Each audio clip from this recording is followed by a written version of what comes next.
ಗುರುಮಿಟ್ಕಲ್ ಯುವಕರು ಇವತ್ತ ಸೇರಿ ಮೇನು ನಮ್ಮ ಶ್ರೀಕಾಂತ್ ತಲಾರಿ, ನರೇಶ್ ಅಂತ ಎಲ್ಲ ಹುಡುಗರು ಇವತ್ತಿನ ದಿನ ನನ್ನ ಜೊತೆಗೆ ಸಹಕಾರ ಕೊಟ್ಟು ಬಹಳ ಒಳ್ಳೆ ಕಾರ್ಯಕ್ರಮವನ್ನು ಯಶಸ್ವಿ ಮಾಡಿಕೊಟ್ಟಿದ್ದಾರೆ.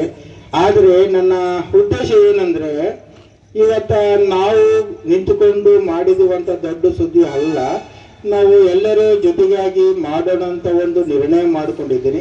ಈ ಕಾರ್ಯಕ್ರಮವನ್ನು ನಾನು ಮೊಟ್ಟ ಮೊದಲಾಗಿ ಈ ಗುರುಮಿಟ್ಕಲ್ನಲ್ಲಿ ಯಾಕೆ ಮಾಡಬೇಕು ಅಂತ ಅನ್ಕೊಂಡಿದ್ದೀನಿ ಅಂದ್ರೆ, ಆಲ್ಮೋಸ್ಟ್ ನಮಗೂ ತಿಳಿದಷ್ಟು ಮಟ್ಟಿಗೆ ಕೆಲವೊಂದು ದಿನಗಳಲ್ಲಿ ನಮಗೂ ಗೊತ್ತಿದ್ದಿಲ್ಲ.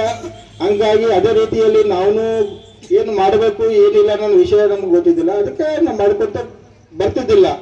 ಆದ್ರೆ ಈಗ ನಮ್ಗೆ ಇದ್ರ ಬಗ್ಗೆ, ಬಾಬಾ ಸಾಹೇಬ್ ಬಗ್ಗೆ ಆಗ್ಲಿ, ಭೀಮಾ ಗೋರೆಗಾಂವ್ ಅಂತಂದ್ರೆ ಇಲ್ಲಿವರೆಗೂ ಗುರುಮಿಟ್ಕಲ್ದಾಗ ಬಹಳಷ್ಟು ಮಂದಿಗೆ ಗೊತ್ತಿಲ್ಲ, ನನಗೆ ಗೊತ್ತಿದ್ದಿಲ್ಲ. ಆದ್ರೆ ನಾನು ಈಗ ನನಗೆ ಅರಿವು ಬಂದ ಮೇಲೆ, ತಿಳಿದ ಮೇಲೆ, ನಾನು ನಮ್ಮ ಪುಣೆಗೆ ಹೋಗಿ ಏನು ಗೋರೆಗಾಂವ್ ಮಾಡ್ತಾರ, ಪುಣೆ ಗೋರೆಗಾಂವ್ ಅಂತ ಮಾಡ್ತಾರ, ಅಲ್ಲಿ ಹೋಗೋದಕ್ಕಿಂತ ಇಲ್ಲಿ ಡಿಸ್ಟಿಕ್ ಅಲ್ಲಿ ಮಾಡ್ತಾರ, ಗುಲ್ಬರ್ಗದಲ್ಲಿ ಮಾಡ್ತಾರ. ಬಟ್ ನಮ್ಮ ಗುರುಮಿಟ್ಕಲ್ದಲ್ಲಿ ಮಾಡ್ತಾ ಇಲ್ಲ.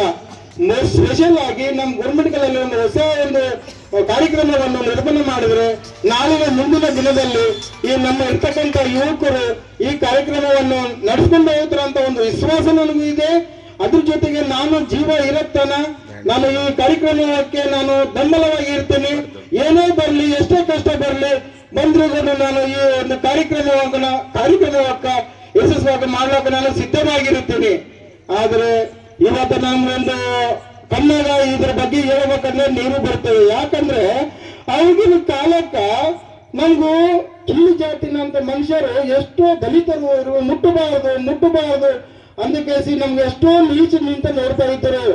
ಆದರೆ ಇವತ್ತ ನಾವು ಮೇಲ್ನೆ ಕತ್ತೀವಿ, ಇವತ್ತ ಗಾಡಿ ಮೇಲೆ ತಿರುಗಾಡ್ತೀವಿ, ಇವತ್ತು ಒಳ್ಳೆ ಬಟ್ಟೆ ಹಾಕಿದ್ರೆ ಶೂಟ್ ಹಾಕೋತೀವಿ.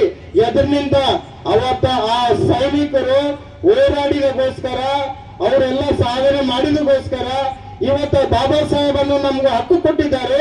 ಆ ಹಕ್ಕು ಪ್ರಕಾರ ನಾವು ನಡ್ಕೊಂಡು ಹೋದ್ರೆ, ನಮ್ಮ ಎಲ್ಲ ಆಫೀಸಲ್ಲಿ, ಎಲ್ಲ ಗುಡಿ ಮಂದಿರದಲ್ಲಿ ಎಲ್ಲಿ ಹೋದ್ರೆ ನಮ್ಗೂ ಸಿದ್ಧತವಾಗಿ ಈ ಕಾನೂನನ್ನು ಮಾಡಿಕೊಟ್ಟಿದ್ದಾರೆ ಬಾಬಾ ಸಾಹೇಬ್ರು.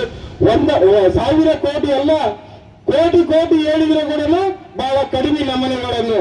ಯಾಕಂದ್ರೆ ಈ ಭೂಮಿಯಲ್ಲಿ ನಾವು ಹುಟ್ಟಿ ಬಂದ ಮೇಲೆ ಬಾಬಾ ಸಾಹೇಬ್ ಬಗ್ಗೆ ತಿಳ್ಕೊಂಡಿದ್ದೀವಲ್ಲ, ನಾನು ಇರ್ಬೇಕಾದ್ರೆ ಭೂಮಿ ಮೇಲೆ ಬಾಬಾ ಸಾಹೇಬ್ ಬಗ್ಗೆನೇ ಅವೇರ್ನೆಸ್ ಮಾಡಬೇಕು, ಬಾಬಾ ಸಾಹೇಬ್ರ ಬಗ್ಗೆನೇ ಹೇಳಬೇಕು.